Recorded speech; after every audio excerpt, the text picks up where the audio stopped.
What's up, everybody? All right, it's Thursday evening, and the Super Bowl is still like 10 days away, but there's no reason why we can't get a little bit of a head start here. So, before I get into that, I just wanted to say that tonight at I think 8 o'clock my time, the Huskies are going to be playing the USC Trojans in college basketball. I actually have a friend who's going to be at the game. He goes to a lot of the college basketball Huskies games. And tonight they're retiring Brandon Roy's number 3 jersey before the game, I think. So, that's cool. I don't really like college basketball. I don't watch it. I didn't even really watch it when the Huskies were good, really good, like a couple years ago when we had the number 1 seed in the tournament. I don't really watch it, but I am actually a Husky. I do attend the college, so it's always cool to see a guy's jersey get retired. And tonight, Brandon Roy is going up in the rafters, and he's only the second Husky ever to get his number retired in college basketball. I can't remember who the other guy is. He played back in like the 50s.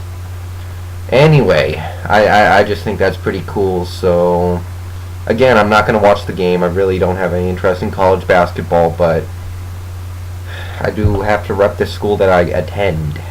Okay, moving on. I've had 4 days now to think about the upcoming Super Bowl, 10 days away. Pittsburgh and Arizona going to be played in Tampa Bay. Some things I was considering about this game. Number one, it's probably pretty much going to be a home game for Pittsburgh. That is a long way to travel. If you live in Pittsburgh, that's a long flight or a long bus ride or whatever.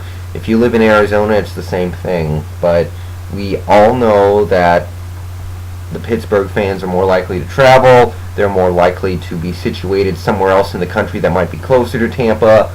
So I would totally expect to see about 30 Steelers fans for every one Cardinals fan in the crowd, and that's going to be a factor.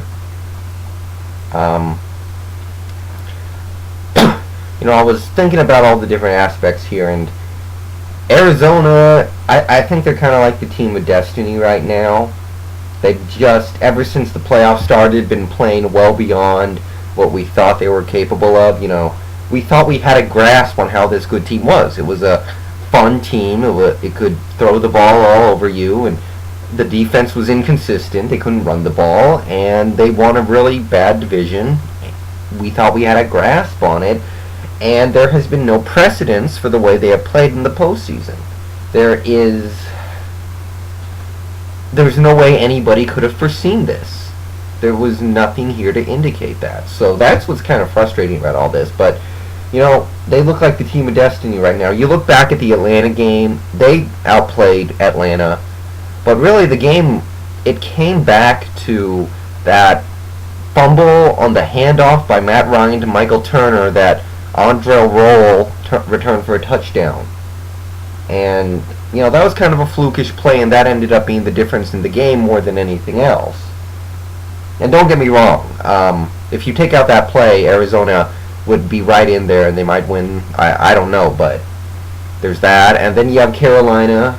Jake Delhomme had held it together all season. We all were waiting for him to melt down, as we knew he could. And he picks that game to do it. And against Philadelphia, they get that huge lead, let it get away, but somehow they keep their composure. I mean, they remind me of the Giants of last year, the Colts of 2 years ago. There's a team of destiny thing going on, and a lot of times the team of destiny ends up being the winners. On the other side, I guess you could say Pittsburgh has the horseshoe up their ass right now.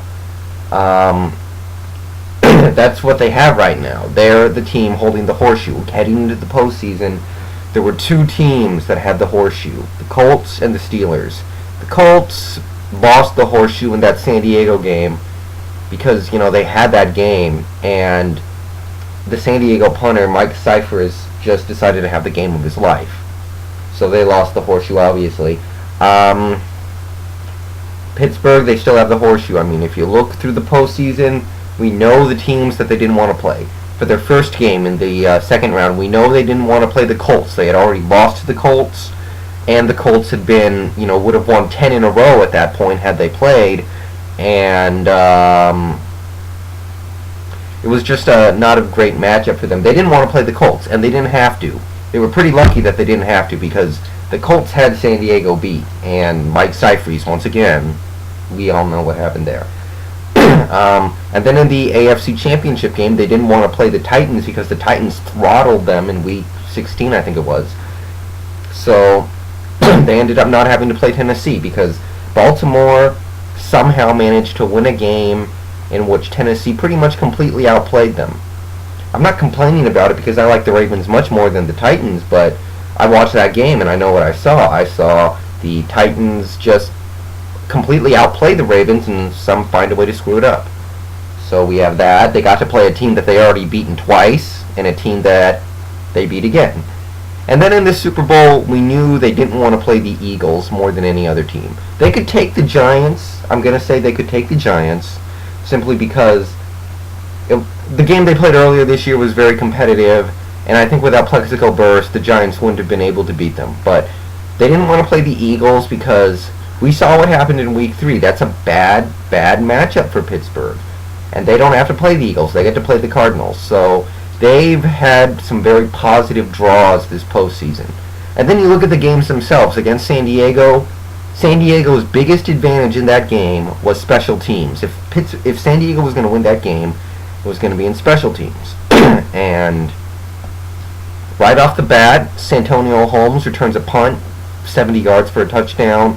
And later, San Diego actually fumbled a punt return. It was bounced off somebody's head.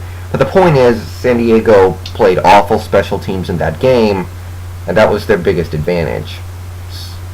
So they're holding the horseshoe right now. I think it's a shame that we never got to see the Colts play the Steelers in the playoffs because those teams were holding the horseshoe between them. So here we are. We have the team that, Team of Destiny versus the team that holds the horseshoe. That's kind of how I view this. Now, there were two different ways to look at the Cardinals. Either they're really good and they were just sandbagging during the regular season, or for no particular reason they weren't playing that well in the regular season and turned it on in the postseason, which seems a little unbelievable. Or the Cardinals really aren't that good. The regular season Cardinals are the true Cardinals, and the NFC just made them look good, which, it could be true. I mean, the first game, they went up against a rookie quarterback in his first postseason start, and he did struggle quite a bit. That's not, I picked Arizona in that game. I didn't think Atlanta was going to win, so, okay, that's nice. Second game, yeah, they had a big upset against Carolina, throttled Carolina, who was favored by 10 points. But they had a quarterback that was ready to self-destruct at any second, and he did. Okay, so they did beat Carolina, that's great, but maybe... And then we have the Eagles, who, a lot of people were in love with them. I'll admit, in this game I was in love with them. And I still think the Eagles are a pretty great team, and I think beating them is an achievement, but they only won 9 games in the regular season. They were very lucky to get into the playoffs as the 6th seed. And then, to get to the NFC Championship game, they beat 2 teams that could not pass the ball. The Vikings, who can't pass the ball because of Tavares Jackson, and the Giants, who can't pass the ball because they have no receivers. And, Eli Manning is not quite a elite level quarterback yet. Anyway, so maybe the Cardinals aren't that good and the NFC is just so bad we made them look good. In which case, you'd have to pick Pittsburgh to probably throttle Arizona. Or Arizona really is that good, and if you look at it that way, you have the best offense in the league going up against the best defense in the league, in my opinion. If Arizona's offense can run the ball like it has shown this postseason, then they're the best offense in the league. And, if Arizona's defense is what it has showed us during the postseason, then you have a very good defense going up against an average offense. So, if you look at it in those perspectives, Arizona has the advantage, but it all depends on how you look at it. And I'm gonna stop it right there. I could go on a little more, but I'm gonna give it some time, think about it a little more. So see you guys later.